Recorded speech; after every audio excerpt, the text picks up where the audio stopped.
কি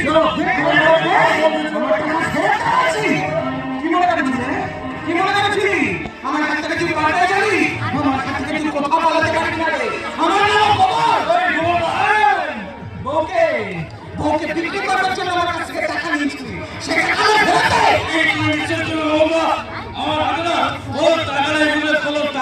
অত টাকা হাতে থাকে না রে, টাকা থাকে ব্যাংকে।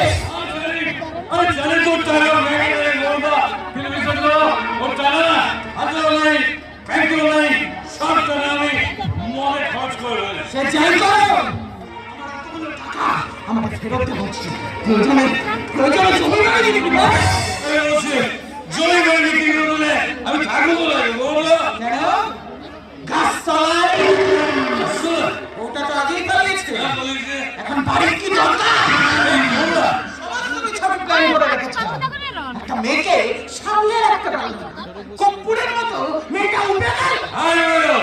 আমি সেদিনভাবে আমি তো সব ব্যবস্থা করে নিয়েছিলাম।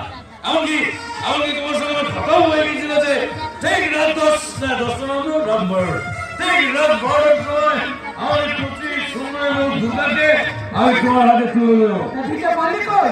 জোর জবরদস্তি করতে তো তোর বউটা। হ্যাঁ সরি, কারণ যদি আমাকে মেরে আমার মাকে খুন করে এমনকি আমাকেও মেরে পালালো। আর পালালো তো পালালো এমন পালালো যে তোর ভাবিস এত খোঁজ খবর করলাম, তবু কোনো হদিস পেলাম না। এই গৌরা ভালো বলছি ভাবে, বউকে বিক্রি করার জন্য আমার কাছ থেকে টাকা নিয়েছিলি, সেই বউকে যখন আমার হাতে তুলে দিতে পারছিস তখন টাকা আমার ফেরত দিতে হবে। নইলে মেয়ে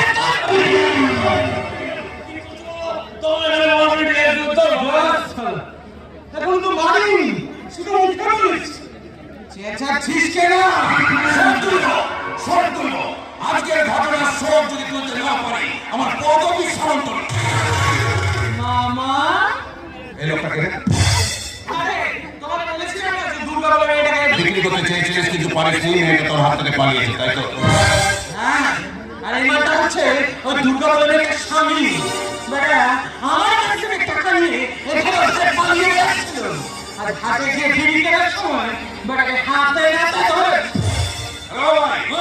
বউটাকে যখন হাতে তুলে দিতে পারবে তখন